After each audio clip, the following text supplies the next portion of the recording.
happy Monday, Lakeway family. Hope you had a great weekend. Today's Lakeway Daily is going to look a little bit different. Pastoral Resident Austin Pegues is going to bring the message. I've asked what we call our Lakeway Dream Team to film some of these, so you'll be hearing from Catherine soon. But today, Austin is going to be talking about money. Austin's a business major. He's really good with money. He understands that stuff a lot better than I do, and he's got a challenge for you. So hope you enjoy this message. Hope you're staying safe. God bless. Hello, welcome back to another Lakeway Daily. My name is Austin Pegues. I am not Daniel Olympia, the guy that's typically doing these. I know the Trinity plant here might have been slightly confusing, but my name is Austin. I am the Lakeway resident. So what that means is I basically follow Daniel around and do whatever he asks.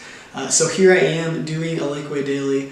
But in all seriousness, actually, I'm so thankful that I have an opportunity to be an encouragement, that I work for a place that's trying to be a light in these dark days. So for my Lakeway Daily, I really wanted to talk about this idea that I've seen a lot of. It seems very current and relevant, and it's money. I've seen a lot of people on social media talking about their stimulus checks, about receiving them, and what they're going to do with them. So it got me thinking about this topic, and I started thinking about cash money, and that there's this reminder on every currency that we own or that we have, that in God we trust. I want to try to show you this here. I don't know if you're going to be able to see it. But yeah, in God we trust. I thought it was really ironic that reminder's on every dollar bill that we've ever seen or touched. So it should be something that's ingrained in our minds, but it really seems as we as a nation have forgotten that we don't trust in God. And that's really come out in this time because people are panicking. We've seen the media just cause panic in Christians and non-Christians alike, and this idea that we were founded on in God we trust has really gone by the wayside. So my first encouragement to you is that we can trust in God and that we should be a nation that's trusting in God in this time.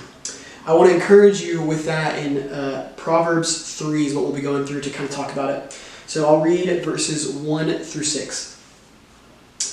My son, do not forget my teaching, but let your heart keep my commandments. For the length of days and years of life and peace they will add to you. So we see this idea first that trusting in the Lord and really putting our trust in Him and keeping His commandments will add peace to our life, will add days to our life. Verse 3, let not steadfast love and faithfulness forsake you. Bind them around your neck. Write them on the tablet of your heart. I really want to talk about this idea that it mentions about writing. I really think our forefathers had a great idea of putting this on all of our currency, that it would be a reminder, that it should be something that's so ingrained in our mind because we're going to be around it all the time.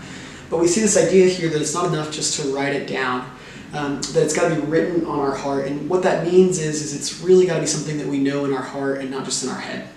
So I want to encourage you to not just know that we should trust in God, but to know in your heart that you can trust in God.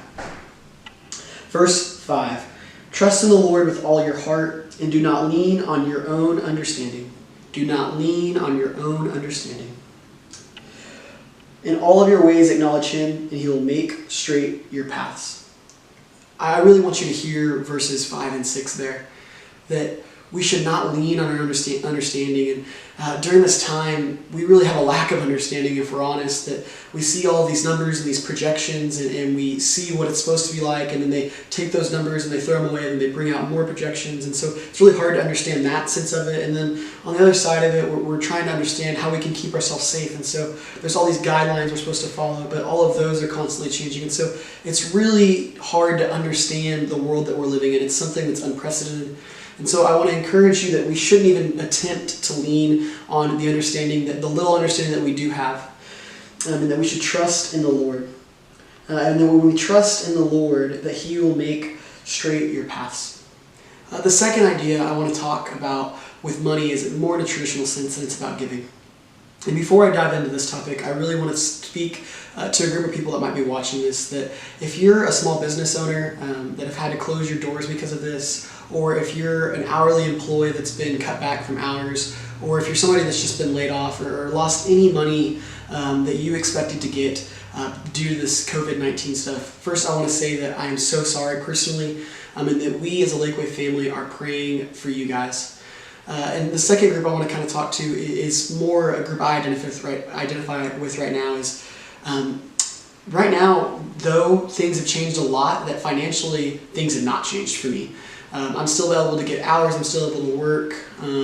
And if I'm honest, this gift from the government is just that, it's a gift. It's more money than I was supposed to have, more money than I was expecting to make. And I think if we're honest, there's a lot of people that are in that situation that work may look different, but we're still receiving the money that we expected. And so I want to encourage you to be a good steward of this gift during this time, this gift that the government's given us. And so I want to encourage you by basically leaving you with these words, and I want you to think about during this time. Don't just take it from me. Don't just go donate because I told you to. I really want you to pray about this and think about you and your family during this time, that there are so many people that need our help. We see the numbers of unemployment skyrocketing right now, and so what that means is that there's people in our community and maybe even people that live down the street from us, neighbors, that need our help because of this. So I want to encourage you to think and pray about how you can be giving. I'll leave you with these words that are found in Philippians 2, verse 4. Paul writes this: "Let each of you look not only to his own interest, but also to the interest of others." So help a neighbor, be encouraging, and think about ways you can give. Thank you for joining us for Lakeway Daily. Please check in tomorrow. There'll be another great video.